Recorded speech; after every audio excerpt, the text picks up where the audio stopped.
Well, good afternoon and welcome to Artist Review. As we mentioned this year, we're doing a little something different. Post-Katrina, the last week of each month, we're standardly doing Artist Review. As you know, before we would do it on a random basis, but we felt it's much easier to do it on a scheduled basis. So look for, as always, the last week of the month to be featuring a new artist in the community. And like I said, we're doing it today. We're hoping you like our new logo, and we're going to be tweaking that, the music and all, so it'll be ready for you hopefully by the end of July, our next artist. Today we have a young gentleman who I found in in my neighborhood art market, which is the Ferret Street Art Festival, and well, not just art, everything's involved with that once a month on the first Saturday. And let's go ahead and introduce him, find out a little bit about him. His name is Devin Abrams. Welcome to the show, Devin. Hi, I'm glad to be here. Good. Tell us a little bit about yourself. I don't think you're a native with that accent. No, I grew up on Long Island in New York, and I went to college in Philadelphia, and I came down here after college, and then bounced around since then. I left for a while, and I came back a few years ago, and now I'm here, and I'm trying to kind of get my art off the ground. You know? What other places did you visit before you returned to us? Well, I went mostly up to Oregon, and I went to Portland, and I decided I needed to get out into the wilderness out there, and I left Portland, and I went out into the mountains. I kind of lived up by the ski resort and worked there, and then I took a long camping trip. I kind of let my lease go. And I just took my dog, packed some stuff in the car, and took off. I saw a lot of the country for a while. So you've been down here since when? Now it's been 2004, 2005 was when I first came, and then I left, and I came back like really the summer after the storm. Oh, okay, right, after Katrina. Yeah. Okay, well, great. Well, we're glad to have you. What originally lured you to New Orleans? Well, I was very interested in art and music, and I've been doing my painting, and I was doing a lot of songwriting. And I'm still doing a lot of songwriting. I'm not performing too much anymore. Oh, okay. But I still write songs a lot, and I had a band, and I had brought the band down here. Originally, that was kind of the idea. It was just sort of make a lot of music and sort of just like bring people some other ideas. I had a lot of philosophies about trying to make people kind of just think about stuff. So, a lot of my music consisted of kind of thought-provoking music. Thought-provoking, yeah. Well, you're our second artist who is also a songwriter, musician. In fact, a photographer we had on a few weeks, last month, I guess, Natasha Sanchez, and will be on our show, folks, in a couple of weeks, sometime in July. I forgot what day she's booked, performing her song. So maybe we can convince you on another day to pick up your guitar or whatever instrument you play and belt out a few tunes for us on another show. It'll help us out a lot. We're always looking for new musicians, and for some reason, post-Katrina, we've had a difficult time finding them. So hopefully we'll get back in that stream. And once again, folks, we forgot to tell you, and I'm always remiss in this, that anytime you want to call any of the television shows that we have, our director usually puts those numbers up. So if I fail to tell you, please call, because for one or two things. One, if you have a question either about the chef or the artist, his or her work, that's great. Or also, if you know of an artist that you'd like to see some of his or her work, to give them a chance, you can either call and talk to us, or of course you can send it through the email. And don't forget, our website email is info@rrevue.com, rrevue.com. All right, there are those numbers. So don't hesitate to give us a call. We'd love to hear from you, and we know some people are watching. All right, let's talk a little bit about. So, how long have you been doing your art? When did you start? Is it early child? Or yeah, actually, as an early child, I would draw a lot and do a lot of stuff in sketchbooks. Really, and sketchbooks is one of the things that I did most of my art in until college. And when I got to college, I decided that I needed to do things really much larger and sort of be able to display them to people. And really one of the kind of things that got me into painting more often was I was friends with a lot of musicians, and the musicians would go and perform their music, and I sort of wanted something to be able to do with them, and I started doing a lot of live paintings. And so instead of just drawing in a sketchbook at a show or a concert or something, I ended up building up like a big canvas, and I would set up a lot of paint, and I would do in a 2-hour set a giant painting, and maybe auction it off or raffle it off. But not necessarily of the artist. Just no, not a painting of the artist. Something like my style of work. Right, I see. Great. And that's just great. Along with the flow of the music and the mood of the day and how I was feeling. We've had a couple artists do that locally, but most of them have been affiliated, like one with the sports franchise locally here. We had a gentleman who each week would come on there, but also he would be painting a sports or the audience-related thing during the whole game, and then he would sell it for charity as well. Mm-hmm. So that's a great thing. But I like the idea of not necessarily being out there and painting what you're seeing, but more what you're feeling. So that's really cool. All right, now for the most part, it looks like obviously you specialize in painting, and your media. Can you describe a little bit about your painting before we take a look at it? Sure. I kind of have a really defined kind of style as far as the construction and the shape goes. It's gone through a lot of evolution, really. All these are kind of hand built, and all the stretchers are, hand cut and put together with my own method, and all the canvases are hand stretched, what happens is, when you do that.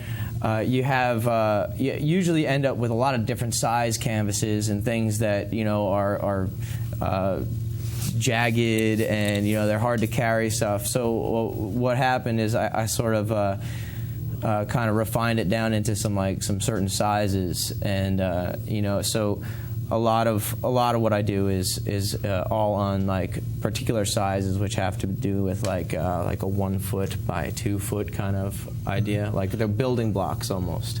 Right. Yeah. And as he said, folks, you'll see that all of his frame, whether it's gallery wrapped or he does a real customized framing, I think is going to really be unique to his area. That really draws attention to his style of work. And you predominantly work in what media? Well, these are all actually these are acrylic and canvas, and I've done some oils, and I've done some mixed media and some sculpture and stuff. But all I have with me today, the things that I've been focusing on mainly for the last 2 or 3 years, has been acrylic. They're high quality acrylic paints, though. They're things that won't fade out, and they'll keep for a long time.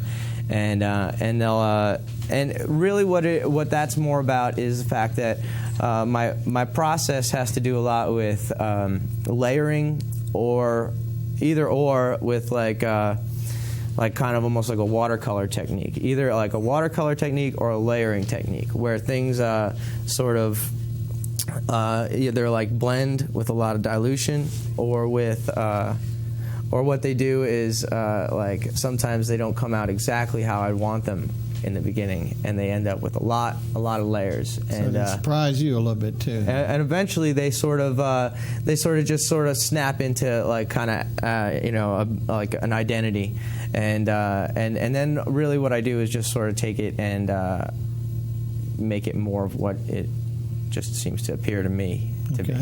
Well, what we're going to do, again, we're talking to artist Devin Abrams, and if you care to call in to ask any questions, we're getting ready to take a look at his work. Please don't hesitate to do so, or anything about this show or any of the other shows. As we say, we always welcome our callers.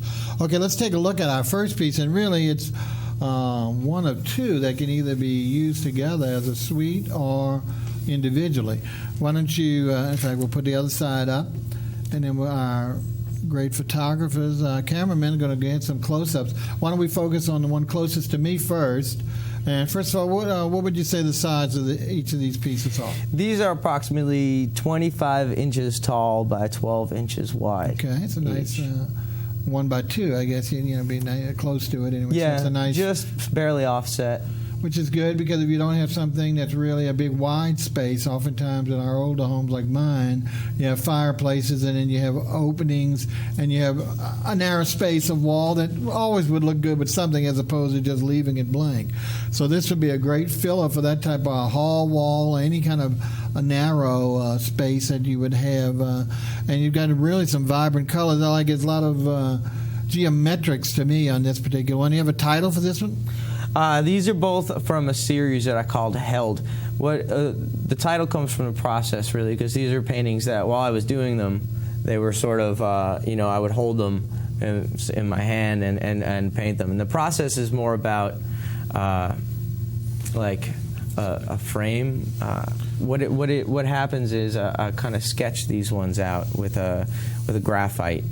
And I give it sort of a skeleton, and then to keep it kind of minimal and give it kind of accentuate just the structure and the flow of the curves that's going on. What I do is I use just one color and I offset it with some white, and I blend it a lot like a watercolor or like a charcoal drawing might be done. Yeah. Our monitor is not showing that it's really picking up the background as a color. It's a shame. It looks like it's on a white surface, but it's not. It's on a lovely, lovely beige or yellow ochre, and of course it's accentuated by the other colors. And you said you titled these Help. Held as in held. As in like they're you were holding them. You said holding when you them. did them. Oh, okay. And they go further. This one I called Held in a Glass. Okay. And it's almost like a little martini glass. It's like a little martini glass, and this one's held in a curve, and they're sort of some of the ones that I think are more like refined and perfect, and they're kind of the thing that doesn't just happen by chance. That's something that I sort of practiced and I sort of created. And some of my other art, happens to me. These are ones that I kind of make. Okay. Well, why don't you put that other one up there, and we'll take a look at the second one. I'll take this one down, and we'll start. But that's a really great color combination, especially for people with. Let me put this one up. Okay. All right. Let's see what we got here. Well, now we really got some vibrancy. This one, to me, is for those who local collectors know about an deceased artist that I collect, Robert Gordy, who very much a lot of these techniques really, really well collected today. And I see so much of that info, even though he might not even know who Robert Gordy is. If you see some of Robert Gordy's work, there's a lot of the dual influence. What do you call this one? I'm really impartial to this one. This one I called it Flesh of Birds. Now, it's called Flesh of Birds because it's kind of a play on the expression, the things like taste like chicken. And it's something that's kind of universal. And it feels like I added like some kind of green overtones into a flesh-colored kind of scenario where you have really what it creates is something kind of organic, and I think it's sort of universal, and it kind of speaks to a lot of different people, and I think. Why don't we go over some of the multicolors in here, because I see some of the blues. Why don't you give us a little description of some of the main colors, because it really got a nice variety of coloring in it. To describe the I don't know how to describe the colors. You can't describe the colors. Okay. But we definitely see the birds. And what really makes it a little more dramatic, and again, we can't show some of the gallery, is his gallery wrapping is basically to do it in a solid color. And here, on the first ones we didn't show you, he used the background color, which perfect, because it just expanded the work.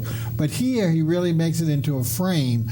You really can't see it from here, but it's a solid black siding, and you can barely see it down there. We got it so it really makes it much more dramatic and really looks like a framed piece. So like I say, I really like this one a lot. I think the use of the black around the perimeter really highlights all the multitude of colors, and I think so far it's certainly one of my favorites. Now let's go ahead and take another. The title on this was Flesh of Birds. Flesh of Birds. Kind of not very appealing, but it's a very appealing title. But certainly a beautiful piece. Now here we go for the green. Mr. Green, this is really vibrant. Let's talk about this one, please. What you got on here? Again, the size on these are all about the same? Yeah, all of the art 12 is by 25. You said, huh? Yeah, it's kind of a building block, and it's a standard, so that I call it, I made it into my standard just because I found it easier to create something that might look consistent in a show with the other pieces. What are we titling this vibrant green situation? This one, originally it was titled something else, but I changed it. I think of it mostly as like an evil eye, something like that wards off evil spirits. It's a protector. It's something that kind of a watchful eye. We're not getting onto the dark side with a lot of these. What was its earlier title? It was called Maze. Maze. I like Maze. Like corn.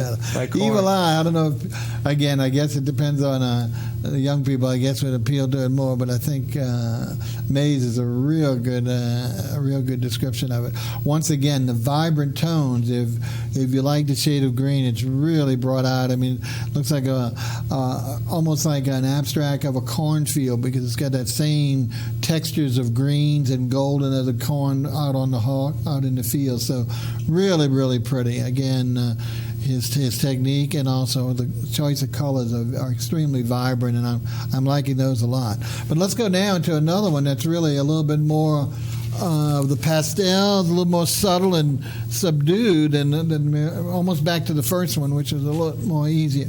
What do we call this one? It's got some overtones of purple, really nice. This is another piece in a series. It's kind of a study that I'm working on that's kind of a formation of circles and different ways kind of to create circles where different ways that kind of circles can form out of curves and out of spirals and turn into stuff. This is the one that I think is the most finished and maybe the most attractive of them.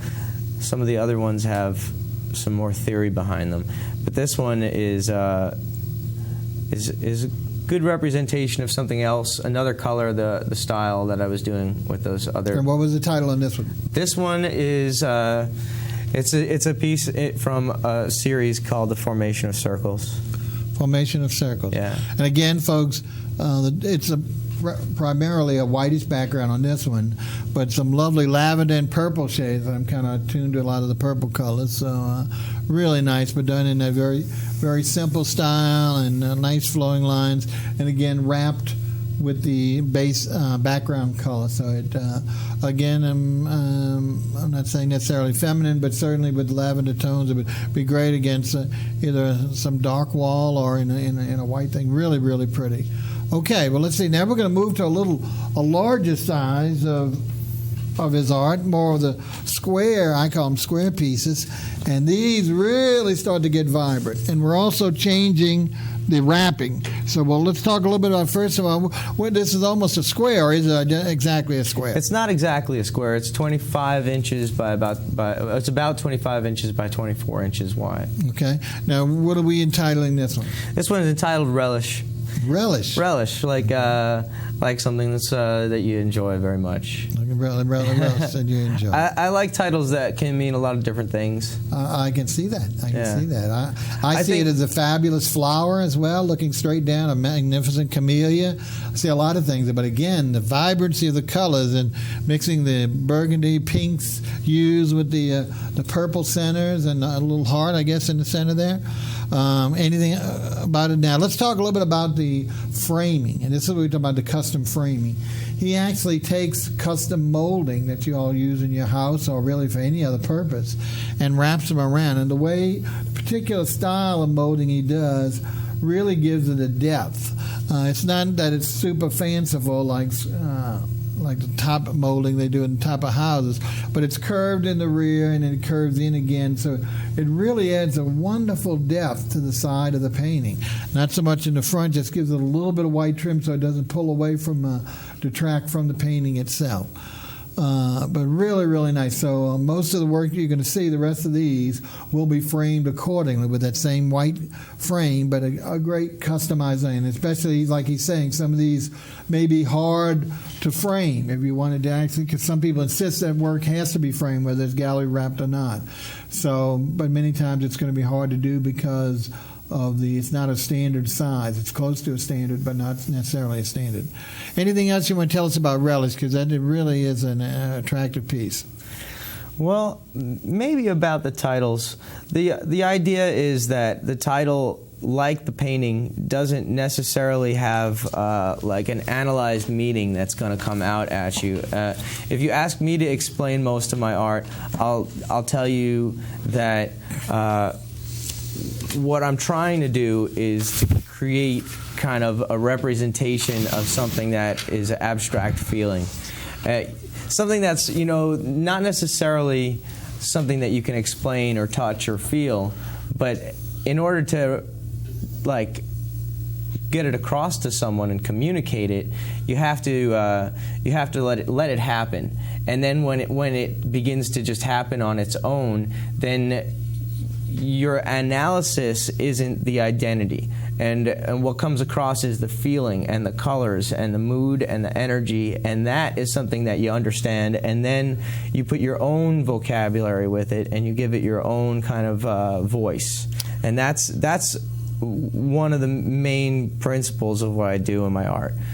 So that's important as far as like the titles, and if you're looking for subject matter, they're representations of real things. They're like feelings though, and those real feelings are kind of abstract. Okay, this piece is called Astrology. Astrology. All right. Wow. Magnificent. And again, we've got a vibrant white compared to the prior white, with the really dark shades, almost similar shades that was on the one on circles that we saw earlier. But this has so many of the dark contrasting colors that it's almost like a stark black and white photograph, even though of course it's not black and white. And again, the title on this one? Astrology. Astrology. Okay. Yeah, not so much astronomy as astrology. Something that's more of a study, an art, than a science. That's the feeling that it looks solid. It looks like something that is going to have a specific definition. But in reality, it's more up to a lot of interpretation. That's sort of what that title contains. And again, the size of these is 25 by what? 25 by 24 inches. Okay. They're handmade stretchers, hand-stretched canvas. Some of these ones that are more layered, like this one, is they are they have a lot of paint on them. They and this one, and that's what gives it its depth, folks. Has a really thick canvas, right. But it also gives it depth. That layering brings it out more and more, so that makes it much more dramatic. And that's what I say, with the dark colors, the tones there, along with the layering, really adds the depth, so that it jumps off the canvas. It's not as flat as some of the others.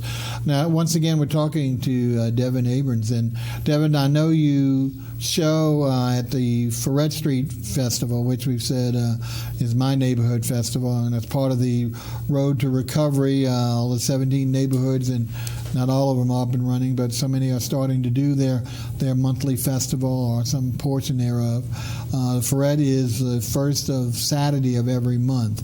And this weekend being the 4th of July coming up, I don't know whether they're doing it this Saturday or not, but hopefully they will. So if you haven't had a chance to go out there, please do. One, food is fabulous, great clothes, great gifts, a lot of artisan and wonderful free music. And really the whole day is free if you just want to hear the music, but you can't resist some of the great food, beverage, and of course some of this wonderful work.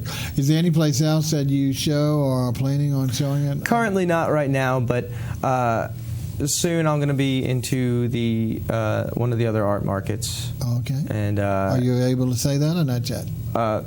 Not able to say that yet, okay, no problem. But that's pending, and it should work out. Well, all right. Well, that's the important thing.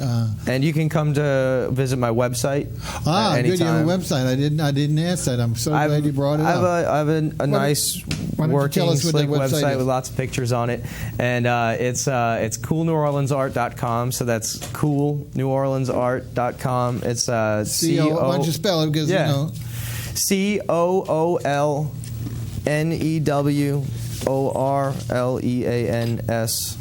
.com. art. Sure, yeah. So it's cool New Orleans a lot. COOL New Orleans Art.com. And you say you do have some of your paintings on And then obviously how to get in touch with you and stuff like that. So everything you might need. If you get onto that site, you can see a lot of my work, more work than is here today. I have a lot of different styles too. Like I do a bunch of multiple paneled pieces that are like they have maybe 4 canvases in a set. I think you brought something. a couple. We can see those near the end of the show. And then there's some other, but I didn't bring any of those today. But I have some other ones that are similar to them. But you'll have to go to the website and check them out. My email is up there. Even if you have to use the little email form on the website, I'll get it. And I'll get back to you promptly. So that's coolneworleansart.com. So another way to see him after the show. And another thing I want to tell you about some of the artists. That's why we're so pleased. Along with all of our guests, we always try and we consider ourselves as some type of an economic developer because we try and expand it beyond the show. Like we were just talking, a new restaurant that we're going to be having probably in August that will open at the beginning of August in Mid-City. Speaking to the gentleman, he's kindly consented to actually using several of our artists that have been on the show, their works for display and, of course, for sale. So this is what we're talking about, that we're able to expand beyond the envelope of the show. Same thing with the musicians. We, for those who saw the last restaurant review, we had Daniels on the Bayou, and I think it was Eric Fausch was here, and sure enough, on the spot, the chef invited Eric to play at his restaurant on alternating Fridays. So we give all of our guests a chance to develop beyond the show. This is just a stepping stone from them and helping them out move forward. So that's why it's important for you all to continue to give me references and, of course, to pay attention to the show. All right, let's take a look at another piece of Devin's work. And this one, again, going back into the vibrant hues, this is kind of a mixture of the greens and the blues and the purples. Let's see, and again, with a lot of geometric design. It's in that 25-24, I guess, square. First of all, what's the title? That's always we need to know. The title of this one's called Rubble. Like things that are falling down, like broken things. Like the Hubble telescope. I was just watching that. It's similar rhymes. A lot of titles come from rhymes and plays on words for me. Good. They start with an idea and then I go try to turn them into something that I think has a good ring to it and has more of a representation of what I'm trying to feel in the painting, too. This one is a piece that, when I first painted it, I wasn't thrilled with it at all, and I said to myself, I think I might have to do something else to it. I might have to paint over it even. Occasionally I'll paint over a piece that I don't like very much, but I put it up on my wall and I kind of looked at it for a while, and after a while it sort of it struck me. It's like, somebody tells you a joke and then like it takes a long time before you understand it, and then like maybe the next day you laugh. It's one of those kind of pieces where for some people it's really going to hit you. Maybe not for everyone though. Well, like I said, I'm looking on the monitor once again. I'm not seeing the vibrancy of color. I'm hoping that it's coming through to the... it's very blue and green and aquatic. Unfortunately, what we're seeing is it looks like almost a white background, which is far from. Got a wonderful background, and like I say, the colors are blues and down. There you go. When we get that close-up is when we really start seeing the vibrancy, whatever that view is there. Now you can really see it. I'm glad we're taking that close-up on it because it's really going to show you the magnificent use of color that he's got in here.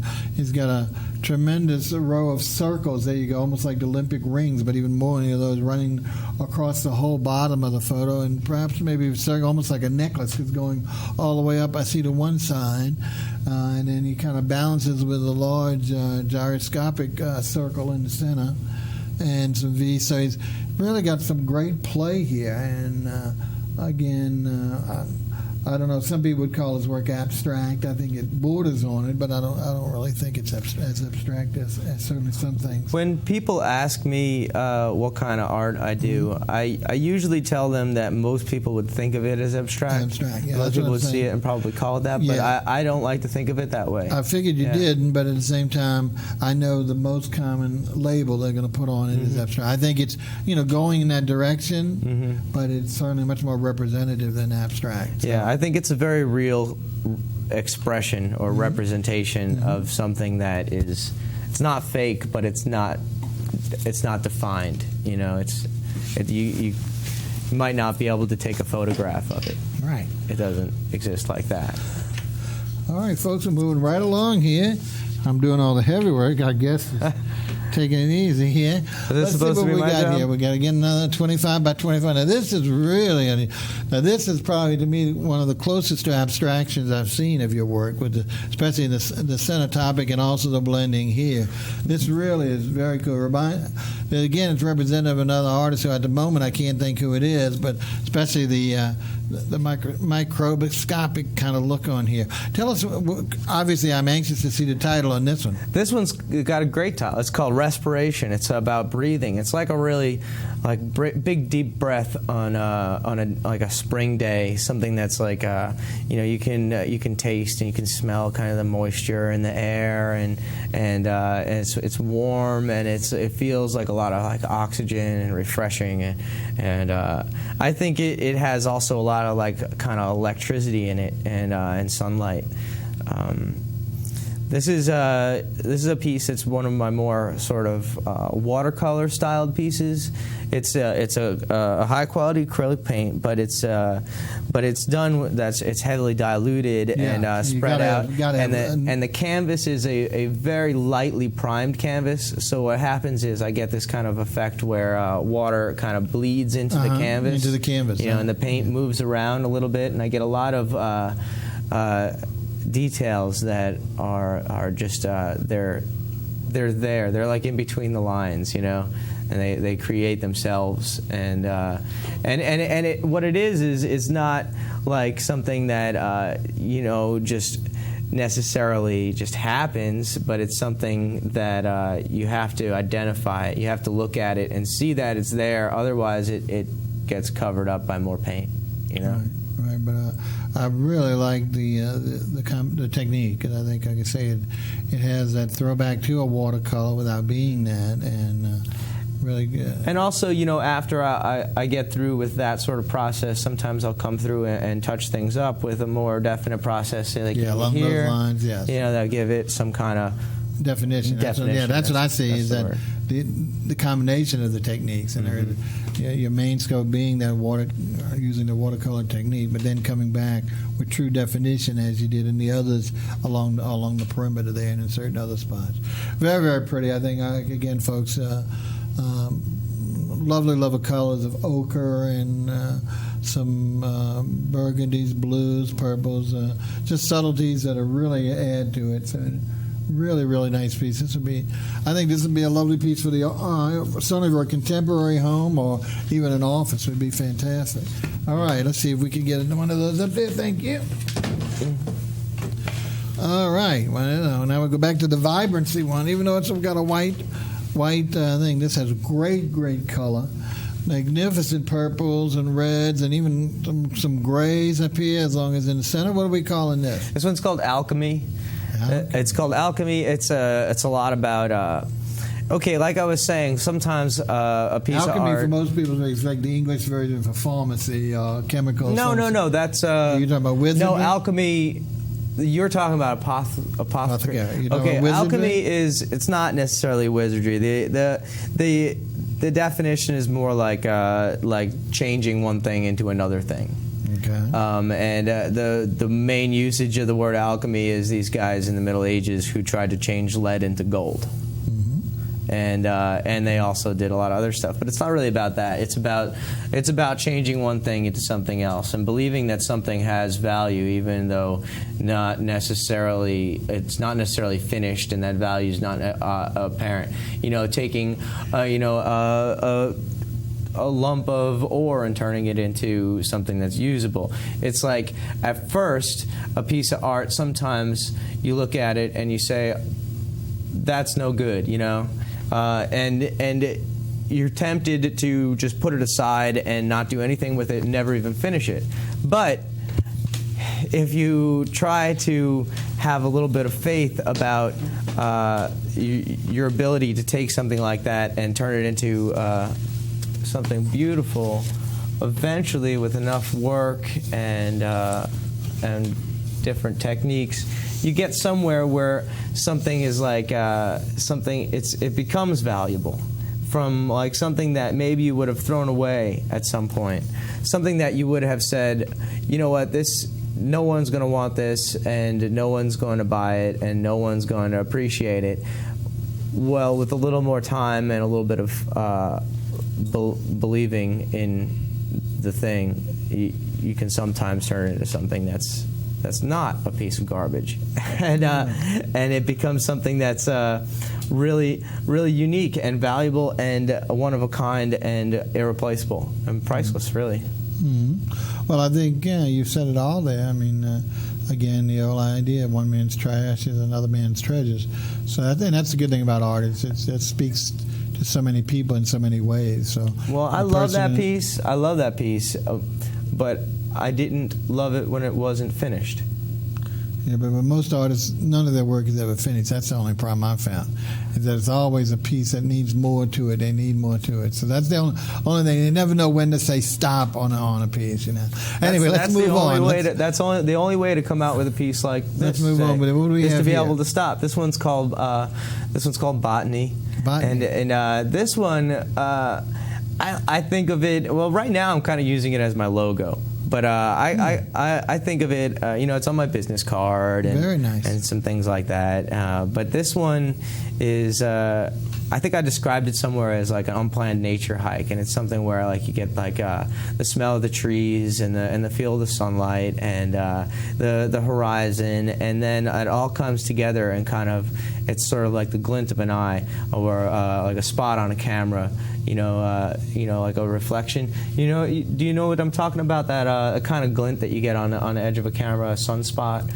It feels like that, and that's the kind of thing it represents. And it's the feeling of that on like a beautiful day in nature, and you feel connected with everything, and it all kind of coalesces into one moment, one point, and that's this. I think it's a great logo. I mean, even painting as well, but I think you're very shrewd to coin as your logo. I would certainly keep it. I think it's very, very attractive. All right, now let's see. Now, what I like about the next one, we're really going to another departure, and not so much in the techniques, but in the coloration. Most of the others have been vibrant or very pale. Now we're getting into the Renaissance period. We're going back to the Victorian period. The beautiful hues of the deep, deep tones. This things I have dark walls on mine. This is kind of stuff that really sends me because it really just stands out. The others are all vibrant in themselves, but this really has a taste of richness that I think transcends some of your other work. No disrespect to it. But anyway, tell us about this particular one. This one it's entitled Gaslight Revisited. Now, It's kind of a mouthful, but it was originally called Gaslight, and it had kind of a neon sign effect to it. But it looked a lot different then because that was a piece that I thought was finished, and then I decided it wasn't finished, But really what happened was in a glazing process, I kind of had an accident, and I had to kind of rework it in order to make it really into another piece of art. And so it came into this new kind of identity where before it felt like a neon sign come to a gas station, and now it was like black and blue and yellow, and now I added all these reds and these browns and these darker colors, and took the blacks and made them more bluish and purplish, and gave it just this more richness. And really, what I think it comes down to is that, like, what I have is something that feels like really familiar, something that feels like maybe a place that you used to go to many years ago, and that you come back to, and you see it, and it brings up all these kind of old feelings, these things that maybe you haven't thought about in a long time, and maybe it's comfortable. It's usually something that is like really it reminds you of something. Yeah. Well, like I said, I wholeheartedly agree, and I think that traditional. Again, it reminds me so much of the traditional colors here in New Orleans in the old homes, where it's always the very dark colors. And I think here, this would, even though it's contemporary piece, would just be so well suited to one of those magnificent dark colored rooms. I think it would just really bring out something that would be very, very dramatic. So for those of you all and myself who have these dark colored walls, this would be great for a studio, for your lounge, or any area that really would be very, very comfortable. Okay, now we're going to move out of it. We've been, well, this one, oh, which side? This is different. This is gallery framed. Again, he's done it with the black. And this reminds me a little bit of the one I told you before, the Robert Gordy. And I think it's also the similar thing. Gordy has the black frame painted around the edges to really dramatically show it like a frame. And what size are we doing? Is it still 25? This is still the same dimensions of the art. It's just without the frame that adds about an inch around. Right. Yeah. So once again, folks, I think you really find this one multidimensional. All right, now we're going to move away from that standard size that we're going to one that's a little taller. I don't know if we get it up on our easel. Let's see if it's going to be too tall for the easel. Yeah, maybe we ought to put it just either put it on the like ground. this or I was thinking maybe on the ground. Yeah. This one can go either vertically or horizontally. Or horizontally? Yeah. Your it's preference? a little long to fit here. Yeah, okay. So again, let's see what we're going to. Again, we're going back to the greens where we got some turquoise. I don't know. Would you prefer it horizontally or vertically? It doesn't really matter. I hang it either way. Okay. As far as this piece goes, because it's in fact I think I have it wired on the back for both directions. For both ways. Okay. So yeah. So what do we call this one? It's called life support. Life support. Yeah. It reminds me of like a scuba dive. And sort of being underwater or like in outer space or something, and it's sort of self-contained. It's like it feels very safe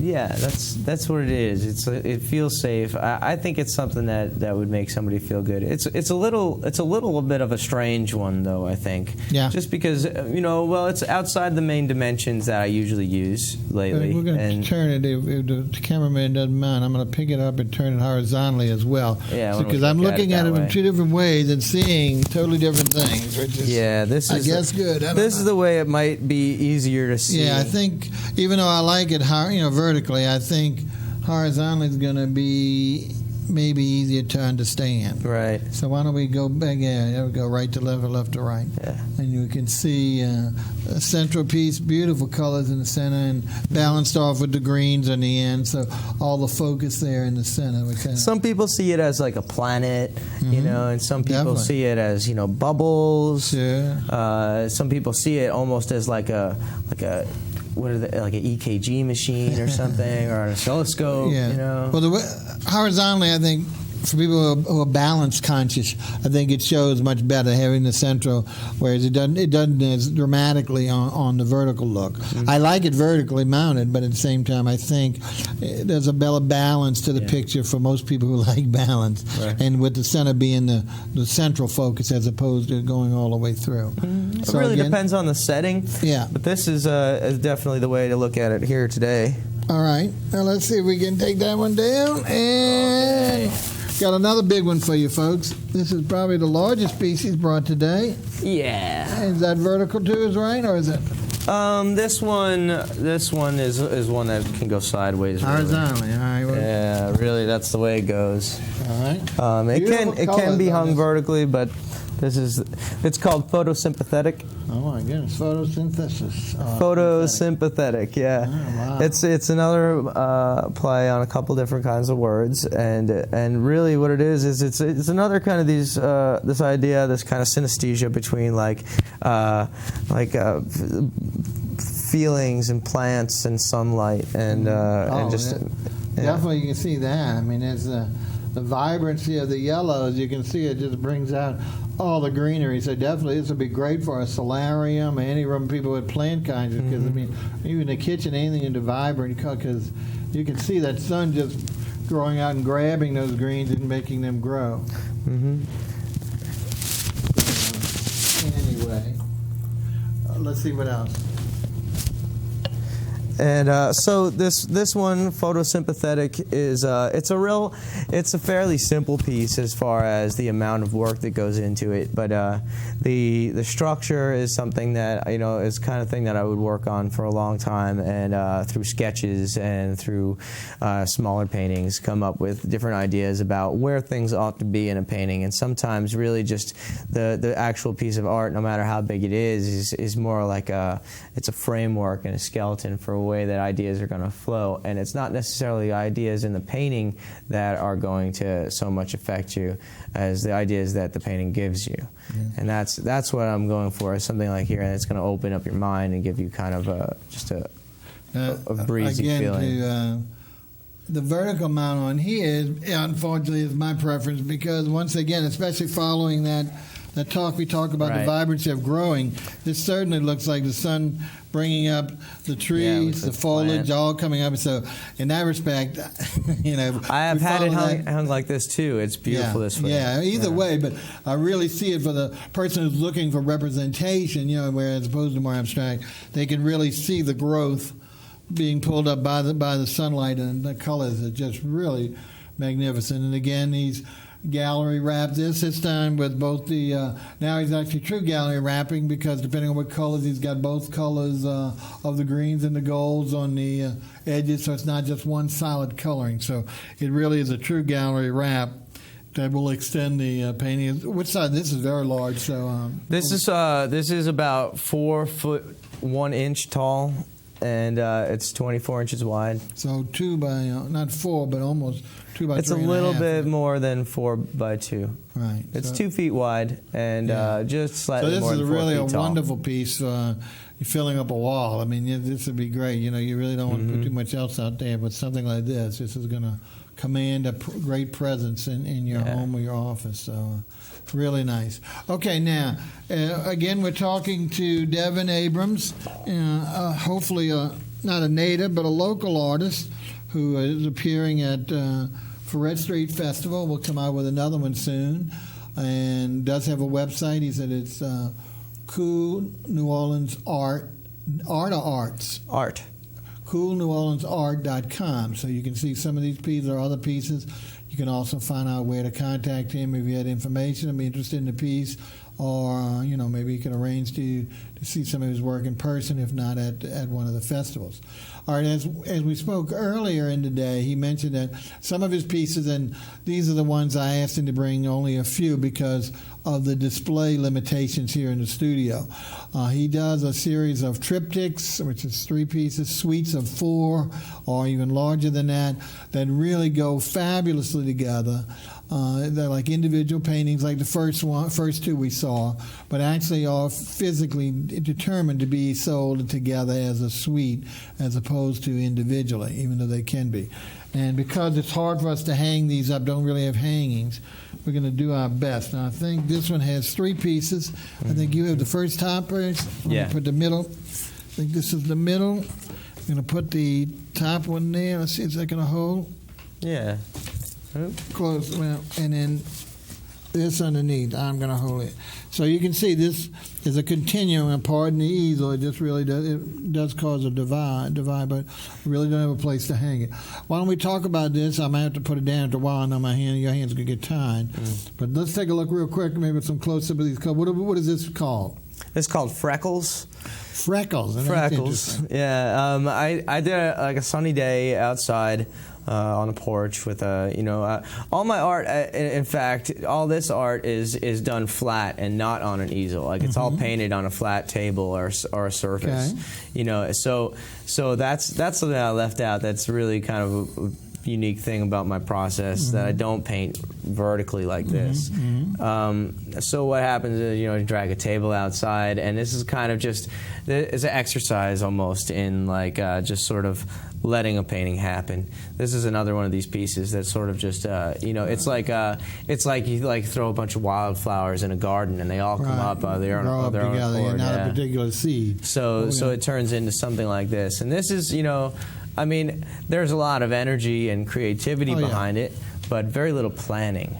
You know? And what altogether? What would be the size on the 3 pieces together? Well, it's gonna be about a little more than 2 feet wide and 3 it's feet. the 1x2s. Yeah, those are the 1x2 panels. So we have 3x6, something like that. If you 2x3 is what that comes to, or 2x3 2x3 or 3x2. Anyway, Yeah. Okay. Now we have one more, and it's the most complicated. That's what we settled for last. Let's see if Devin, can you get there? Yeah, this one will again. be This is another one complicated. that is fantastic pieces. Well, let's do it so that it's like this. We can hold it like this. All right. And why don't you take this one, and put that in front of your legs. Over here on the side. Yeah, just right there.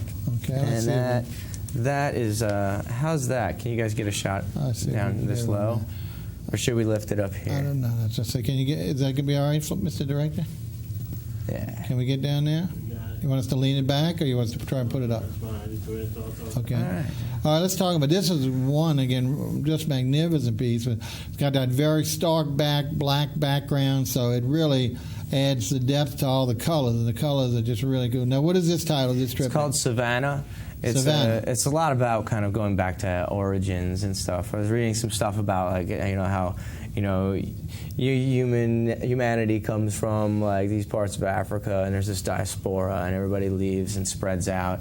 And it's sort of an idea of kind of going back to the drawing board, or back to beginnings, and trying to take things from a foundational level and just bring them to somewhere new.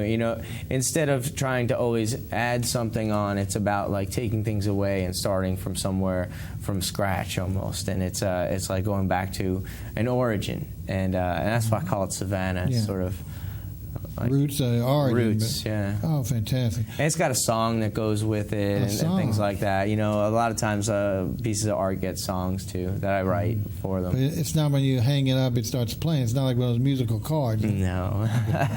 It should be, though. I don't It's want like you a to get triptych. You open it up. Yeah, that's what I'm saying. Hang it up and then it starts playing. Well, who knows? It might be another thing you can add to it and see. Especially, some people might like that. It might be interesting that your art actually sings to you now or plays to you. So it's a combination of wonderful art.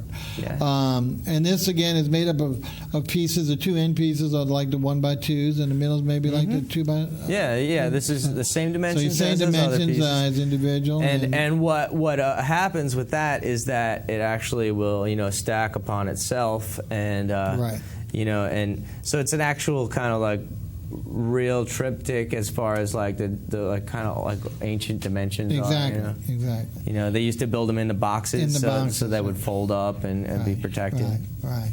Very, very pretty. So we really like that. Okay, and we're going to delicately put these back. We're just going to put it here. Yeah, sure.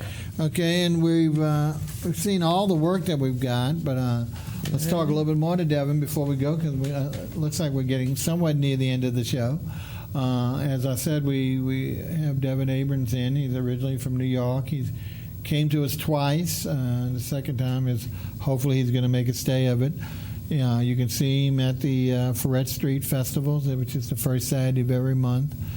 He puts a lot of his work there, and I know he would love seeing you all, or on his website, which is coolneworleansart.com.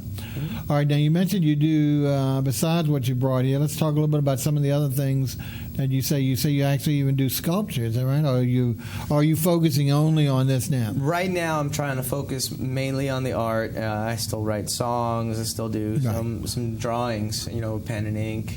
And those, but you're really looking strictly toward the art as you.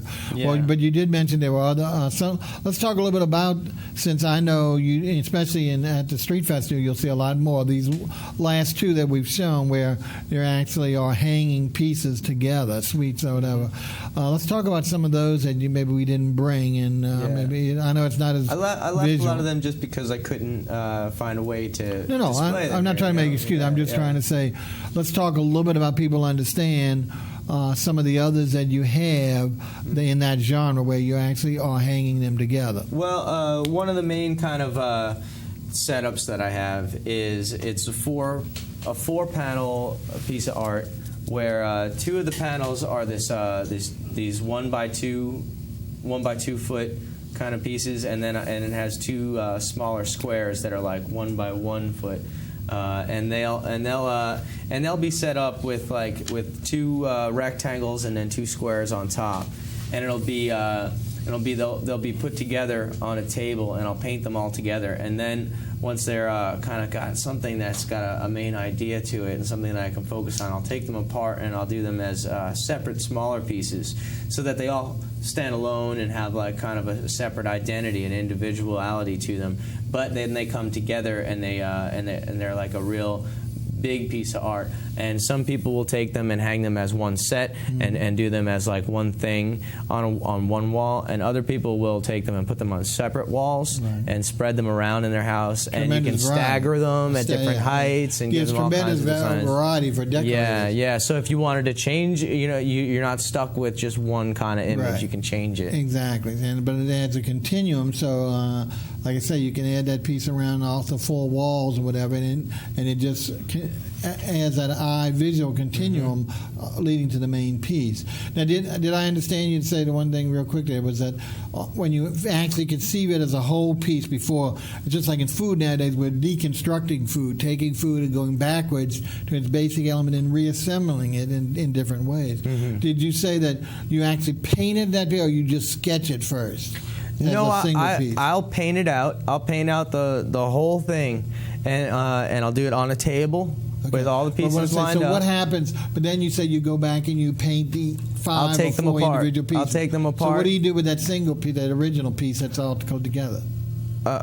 Well, the original piece that's all together is it's on separate canvases. I make them on separate canvases to begin with. I thought you said it was all on one big canvas, and then they're all like buttered up against each other and put into. So you're already painting it in the mode of separate. I set them up on panels like these so that they're all nice and they're gallery wrapped, and they're all set up so that everything is going to be safe and it's gonna keep without warping or anything. I'll let all my wood sit out and stuff, so it's all good. And then I paint it as one piece, and I take it apart, and I take each individual part of it, and I'll take those and I'll make them into pieces that have sort of just a kind of standalone feel to them. And then when I put them back, then I make sure they're all consistent. Great. Okay, folks, wow, time's flown by, and it always does. As we say, we've been talking to Devin Abrams.